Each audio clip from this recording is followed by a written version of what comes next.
പത്തനംതിട്ടയിൽ സ്വകാര്യ ബസ് ജീവനക്കാർ തമ്മിൽ ഏറ്റുമുട്ടലിടെ തകർന്ന കണ്ണാടി ചില യാത്രക്കാരുടെ കണ്ണിൽ തുളച്ചു കയറുകയും ചെയ്തു. ഡ്രൈവർമാരെ പോലീസ് കസ്റ്റഡിയിലെടുത്തു. കൂടുതൽ വിവരങ്ങൾ CK അഭിലാൽ നൽകും.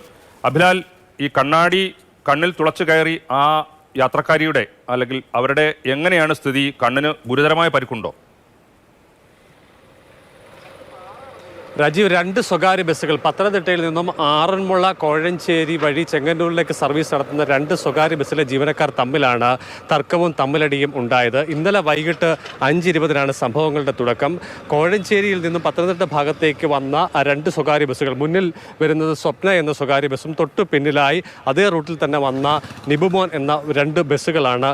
അതിലെ ജീവനക്കാർ തമ്മിലാണ്. പൊന്നലത്തുപടി എന്ന സ്ഥലത്ത് വെച്ചാണ് ആദ്യ തർക്കം ഉണ്ടാകുന്നത്. സമയത്തെ ചൊല്ലി 1 മിനിറ്റ് വൈകി ഓടി എന്നുള്ള കാരണം പറഞ്ഞുകൊണ്ടാണ് നിബുബോൻ ബസ്സിലെ ജീവനക്കാരും സ്വപ്ന ബസ്സിലെ ജീവനക്കാരും തമ്മിൽ തർക്കമുണ്ടാകുന്നത്. പിന്നീട് ബസ്സുകൾ പഴയ ബസ് സ്റ്റാൻഡിലെത്തിയപ്പോൾ നിബുബോൻ ബസ് സ്വപ്ന ബസ്സിൻ്റെ മുൻവശത്തേക്ക് ഓവർടേക്ക് ചെയ്ത് യാത്ര തടസ്സപ്പെടുത്തിക്കൊണ്ട് നിൽക്കുകയും അങ്ങനെ തർക്കം രൂക്ഷമാവുകയുമാണ് ഉണ്ടായത്. ഇതിനിടെ നിബുബോൻ ബസ്സിൻ്റെ ഡ്രൈവർ കല്ലെടുത്ത് സ്വപ്ന ബസ്സിൻ്റെ ഡ്രൈവർ സീറ്റിനോട് ചേർന്ന് വലതുവശത്തെ ചില്ലിൽ എറിഞ്ഞുടയ്ക്കുകയാണ് ഉണ്ടായത്.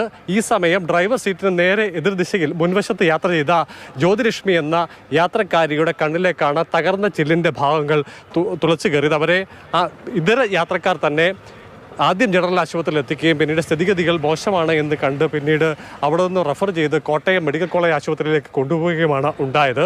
കോഴഞ്ചേരി ആറന്മുള ചെങ്ങന്നൂർ റൂട്ടിൽ സ്ഥിരമായി സ്വകാര്യ ബസ് ജീവനക്കാരുടെ തർക്കവും അതോടൊപ്പം തന്നെ മത്സര ഓട്ടവും ഉണ്ടാകാറുണ്ട് എന്നുള്ളതാണ് പോലീസിൽ നിന്ന് നമുക്ക് ലഭ്യമാകുന്ന വിവരം.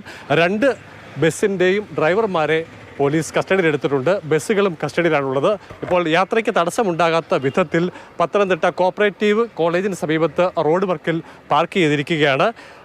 ഇപ്പോൾ ആശുപത്രി ചികിത്സയിലുള്ള ജ്യോതിലക്ഷ്മിയുടെ സ്ഥിതി മെച്ചപ്പെട്ടിട്ടുണ്ട് എന്നുള്ളതാണ് നമുക്ക് ആശുപത്രിയിൽ നിന്ന് ലഭ്യമാകുന്ന വിവരം.